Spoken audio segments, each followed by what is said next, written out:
Moin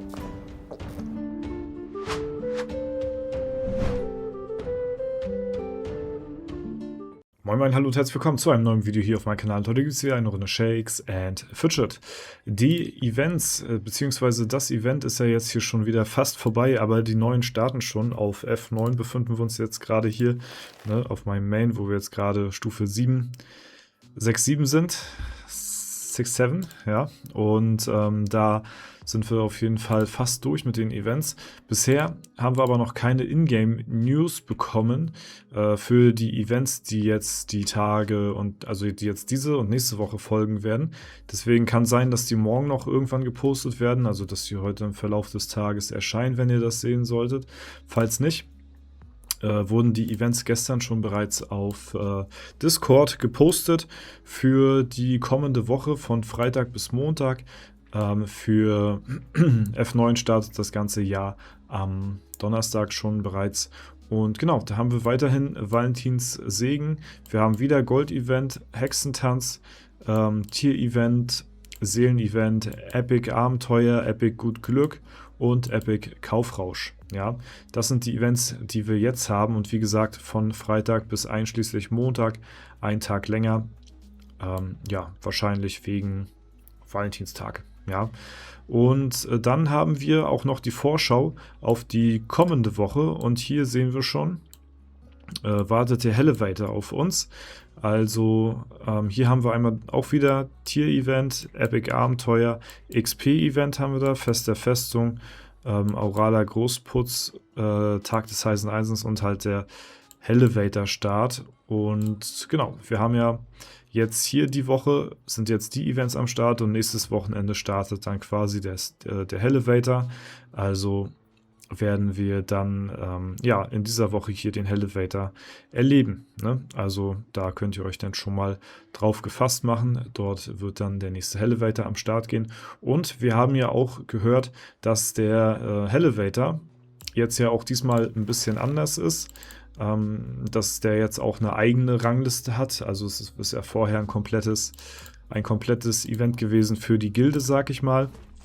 Und jetzt haben wir da halt eben auch noch eine eigene Einzelspieler-Rangliste, kann man so sagen. Zumindest wurde das so ja in der Vergangenheit bei den letzten Update-News irgendwann mal so beiläufig erwähnt, dass da dran was gemacht wird.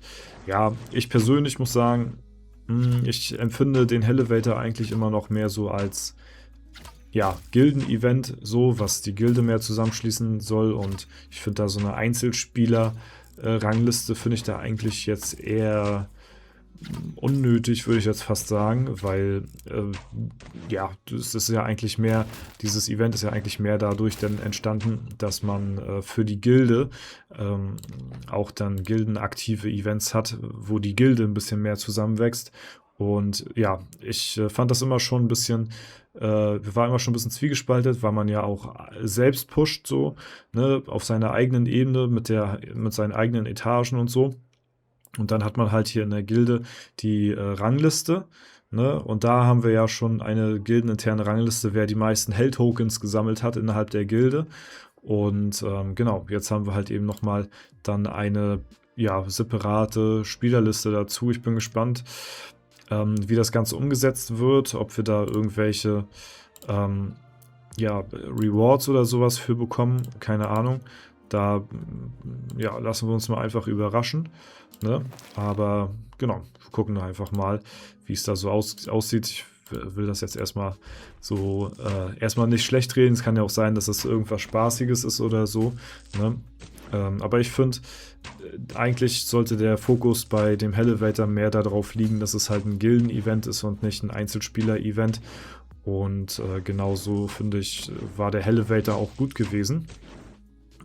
Ich fand schon damals, als die Hell-Attacks eingeführt worden sind, muss ich sagen, okay, das ist eine zusätzliche Komponente für den Elevator, die man wahrnehmen kann.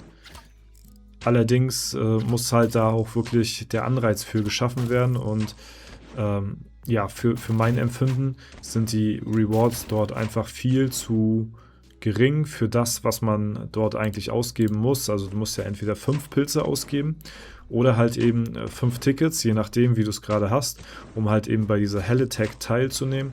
Und dann teilst du dir durch die Anzahl der Leute, die auf der Ebene teilnehmen, halt eben das Gold. Und dann hast du da super, super wenig dann nachher, wenn viele Leute in eine Etage reingehen.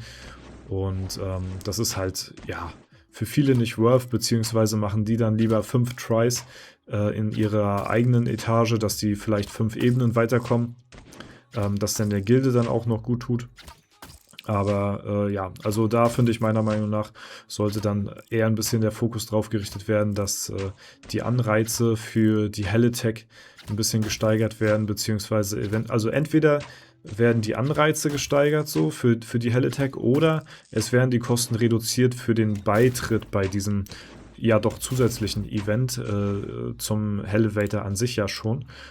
Entweder das oder das. Ja, dass halt Leute entweder Free-to-Play dort auch teilnehmen können, beziehungsweise nicht 5 Pilze zahlen, oder halt eben, dass die Rewards einfach besser sind. Ne? Ansonsten ist das für viele sehr uninteressant. Wichtig bei den Hell Attacks ist halt einfach nur, dass ja, die Leute halt eben die Ebenen besiegen für die Höllenmarken. Also die Rewards sind eigentlich wirklich nebensächlich, es geht eigentlich nur um die Marken, dass eine Gilde dann halt möglichst viele Hell Attacks dann wahrnimmt innerhalb des Hellevators, um halt eben in der Rangliste dann ein bisschen besser dazustehen. Das ist eigentlich so ja, das Hauptding, warum die meisten das machen, aber nicht wegen der Rewards wirklich so, ne? Ja, aber mal gucken, ne? Gut, ansonsten, ja, wie gesagt, wir sind hier fast Level Up mit unserem Magier. Ich denke mal, die nächsten Tage sollte es soweit sein. Wir haben hier, ja, morgen auch schon direkt das Level Up. Das heißt, wir sind hier dann morgen auch schon direkt auf der 68 und dann sind wir ja so fast schon Level Up. Das heißt, wir sind dann 769 und damit haben wir dann auch schon bald die 770 erreicht. Und dann ist nicht mehr weit bis zur 777. Dann haben wir nämlich dort auch die nächste Schnapszahl, was natürlich auch ganz cool ist. Und ja, genau. Also da geht es natürlich immer auch weiter voran hier auf dem Mage. Ja, ich habe es jetzt die letzten Tage wieder nicht geschafft, in die E-Hof reinzukommen. Habe jetzt aber auch nicht wirklich getried nochmal großartig. Weil wie gesagt, meistens ist das für mich auch so Pilzverschwendung. Aber ich muss sagen, das wäre schon mal ganz cool gewesen, gegen Strider hier zu kämpfen. Aber ja, wäre ich heute drinne, dann hätten wir gar nicht gegen Strider gekämpft, so wie das aussieht, weil BMW ist ja hier F9. Wir hätten einmal gegen Tony gekämpft. Strider hat hier gegen Deathstreet gekämpft. Ja, und der unter uns halt eben gegen den F9-Server, ne? Also das wäre gar nicht zustande gekommen, aber eventuell morgen. Aber ja, da waren wir heute wieder nicht rechtzeitig am Start für den Eintritt in die E-Hof, ne? Mal gucken, vielleicht machen wir es mal irgendwann wieder on-stream.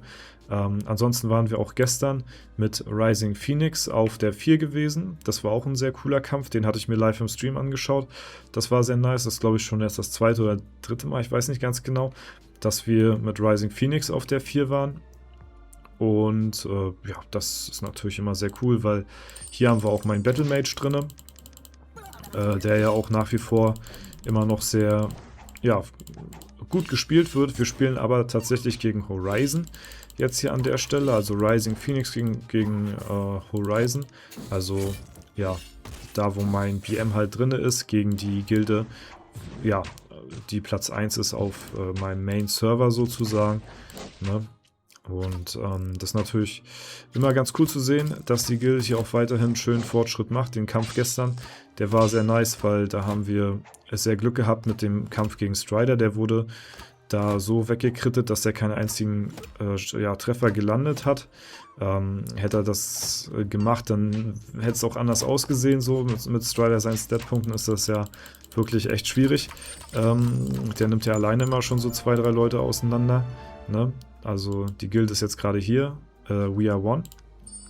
Ja, die hat hier anscheinend auch gegen Horizon verloren, weil die jetzt halt eben gestern, glaube ich, auf Platz 5 waren oder so, ne?